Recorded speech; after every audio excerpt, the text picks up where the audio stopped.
আসসালামু আলাইকুম প্রিয় দর্শক, আমি আপনাদের সাথে এখন সমাজ নিয়ে কিছু আলোচনা করব। আমরা সামাজিক জীব, সমাজবদ্ধভাবে আমরা বসবাস করি, কিন্তু এই সমাজের মধ্যে একটা প্রকারভেদ আছে।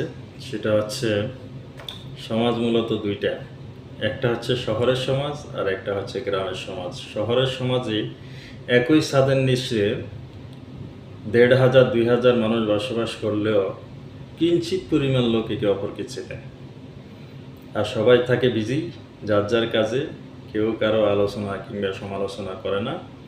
আর গ্রামের সমাজে তো বুঝে নেই, মাশাল্লাহ, আলোচনা সমালোচনার শেষ নেই।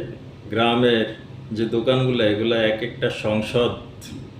এখানে সে আমেরিকার বিল ক্লিন্টন থেকে শুরু করি, সর্বোচ্চ থেকে সর্বনিম্ন পর্যন্ত সব মহলের আলোচনা সমালোচনা চলে।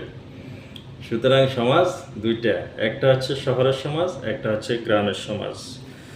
আর একটা বিষয় আমি আপনাদেরকে বলি, আপনাদের যার যার ব্যক্তিগত বিষয়ে যদি আপনাকে নিয়ে কেউ সমালোচনা করে বা আলোচনা করে, দুইটা যেটাই হোক, সমালোচনা হচ্ছে আপনার খারাপ দিক নিয়ে কথা বলা, আলোচনা হচ্ছে আপনার ভালো দিক নিয়ে কথা বলা। যদি মানুষ আপনার আলোচনা কিংবা সমালোচনা যেটাই হোক আপনাকে নিয়ে করে, তাহলে বুঝবেন আপনি কিছু একটা করছেন, আপনার দ্বারা কিছু একটা হচ্ছে, সে হোক ভালো সে হোক খারাপ। আর যখন দেখবেন মানুষ আপনাকে নিয়ে কোনো আলোচনা সমালোচনা কিছুই করছে না, তখন আপনি বুঝবেন যে আপনি কিছুই করতেছেন না, আপনি অলসভাবে জীবনযাপন করছেন।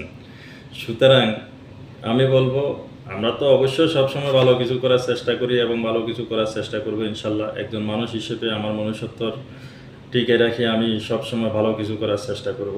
অবশ্যই সবাই ভালো কিছু করার চেষ্টা করবেন, তবে চুপচাপ বসে না থেকে ভালো কিছু করার চেষ্টা করবেন। ধন্যবাদ সবাইকে। আল্লাহ হাফিজ।